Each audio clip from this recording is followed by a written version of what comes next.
Monday నుంచి Saturday దాకా schools అని ఆఫీసులని చాలా బిజీగా గడుపుతాం లైఫ్ ని. ఒక్క సండే వస్తుంది, కాసేపు రెస్ట్ తీసుకొని లేట్ గా లేద్దాం అనుకుంటే సండే స్పెషల్ ఏంటి అని మార్నింగ్ మార్నింగ్ నా చెవులో ఒకటే ఊత. ఇంట్లో సరుకులుంటే సరిపోతుందా? ఒంట్లో ఓపిక కూడా ఉండాలి కదా.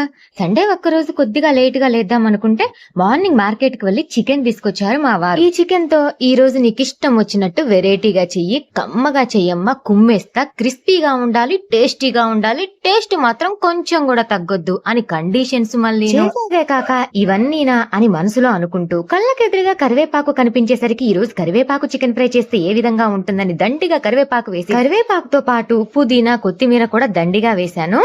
ఫైనల్ కరివేపాకు చికెన్ ఫ్రై రెడీ.